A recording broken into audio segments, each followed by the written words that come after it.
This is a bad motorcycle. It runs on blood.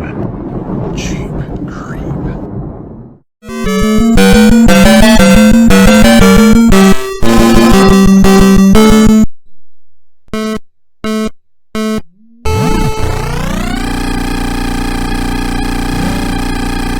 All right, here she is.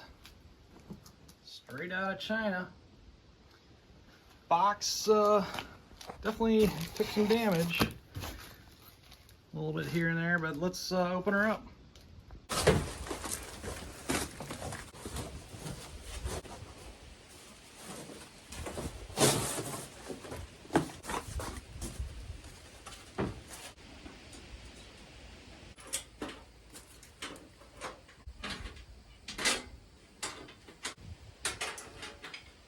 So I'm pretty stoked about that.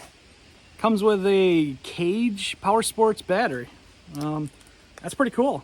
I didn't think it would actually come with a battery. That's one thing I love about these packages is this is some good angling that I'll save and reuse somewhere else. All right, here's a stock wheel. Let's see, it's from Xing, however you say that. I'm not gonna try to pronounce it. It's a 3.5010 disc brake, ready to go.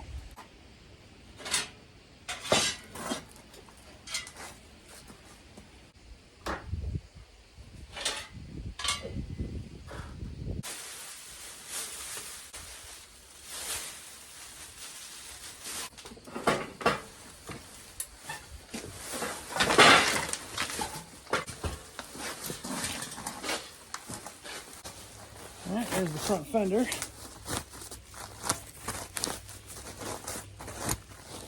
So, this is the stock tire. It's got kind of a street tread on it. It's probably pretty decent. Going to a little bit bigger, a lot wider, more aggressive tire, so I get more traction in the dirt. So let's get this mounted.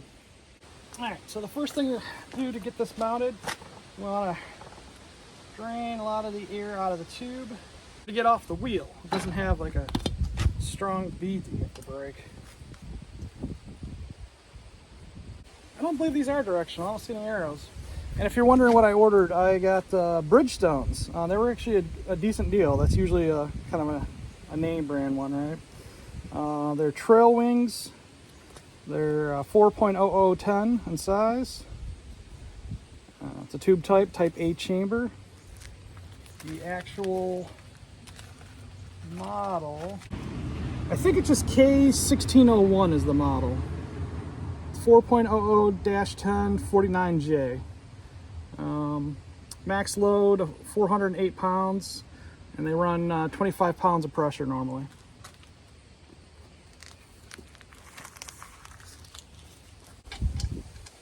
Looks like that's a 13.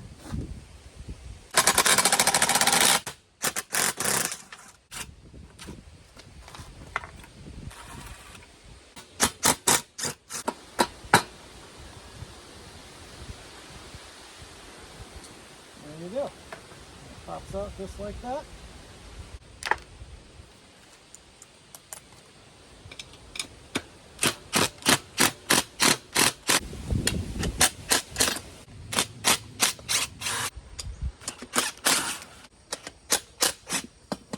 Now that we got that all taken apart, boom, just like that, easy peasy. Same thing with the other side. Boom, boom. And then we got like a spare tire, I guess. Or we could sell those, I don't know.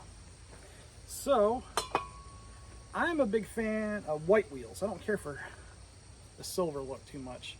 So I'm gonna go ahead and paint these. I'm gonna use a little Flex Seal white for this. We're gonna wipe this down real good and then paint it. All right, now we're gonna do the rear wheel. The nut on the other side is a 17.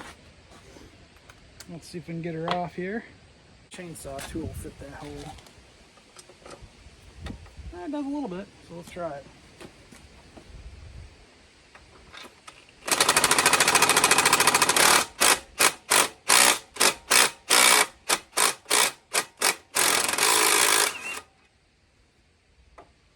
That nut was on there good, but we got her.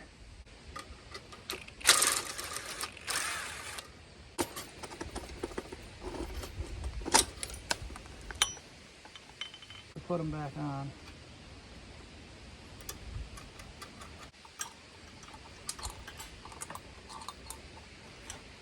And there we go. All right, pretty much the same procedure here. I'm gonna deflate the tire.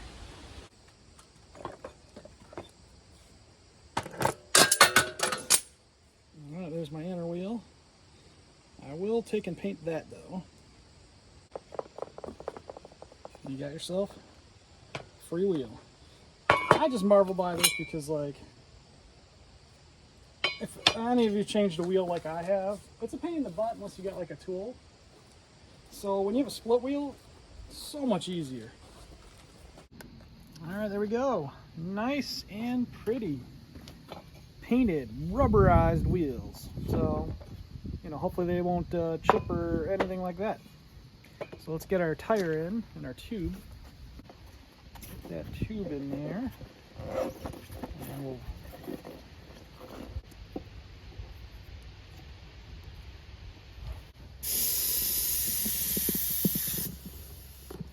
there we go. That makes it a little bit easier to work with. Not on the mud yet.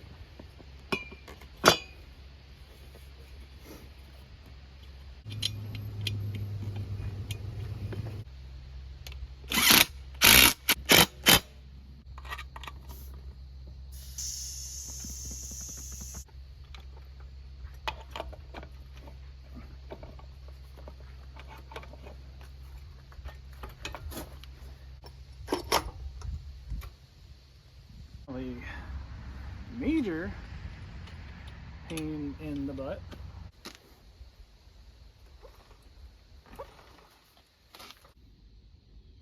Okay, let's get that front wheel on.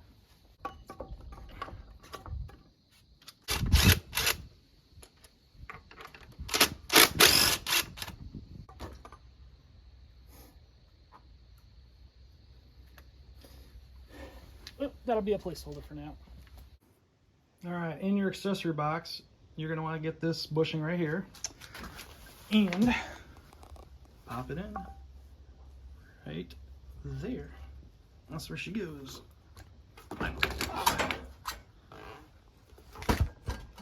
Yep, just like that.